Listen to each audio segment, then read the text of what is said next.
Alors, pose d'une sécurité portillon sur porte de garage avec portillon. Alors,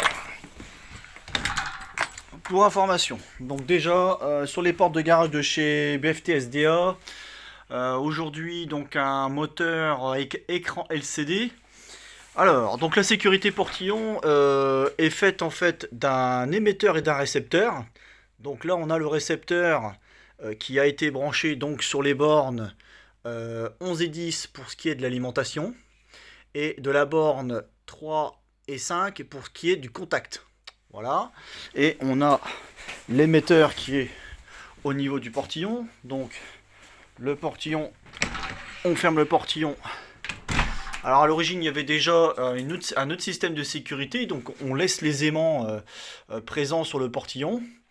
On vient garder en fait le câble de contact dans le nouveau boîtier, donc l'émetteur de la troisième génération de sécurité portillon que l'on rebranche en fait sur le bornier ici. Donc petite chose, il faut savoir que sur ce type de boîtier il y a deux possibilités de brancher la sécurité portillon. Soit on garde l'aimant d'origine et on branche au niveau des deux bornes ici. Dans ce cas il faudra mettre la borne numéro 3 alignée avec les autres. Voilà. Si par contre on fait l'autre méthode de branchement, c'est-à-dire que vous aurez la boîte ici, mais qui sera fournie donc à l'intérieur de la boîte avec un aimant.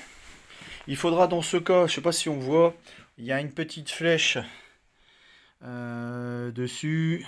Alors, la mise au point elle n'est pas top. Voilà ici, donc on a une petite flèche. Donc il faudra dans ce cas-là se mettre, quand on remettra le couvercle dessus, sur le couvercle en fait il y a aussi une flèche qui se trouve ici. Donc bien mettre la flèche en face de la flèche pour que le contact se fasse correctement. Dans ce cas, le petit switch numéro 3 on le laissera à l'origine, c'est-à-dire que le 3 il sera décalé par rapport aux autres. Voilà, parce que sinon le récepteur côté moteur ne le verra pas.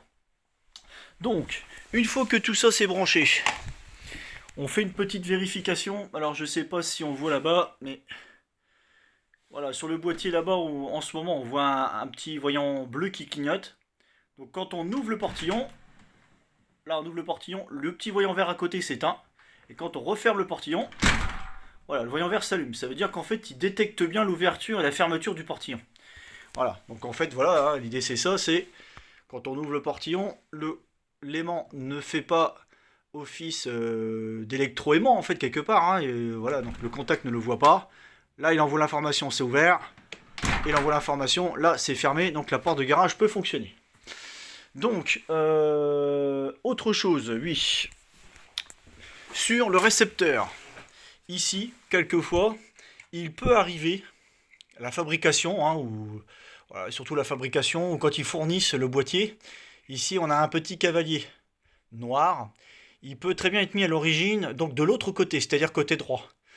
Bon, pour pas se tromper, il faut toujours mettre le cavalier donc côté carte électronique, c'est-à-dire le cavalier qui se trouve ici se trouve toujours côté carte électronique. S'il se trouve de l'autre côté, ça ne pourra pas marcher. Voilà, donc c'est tout.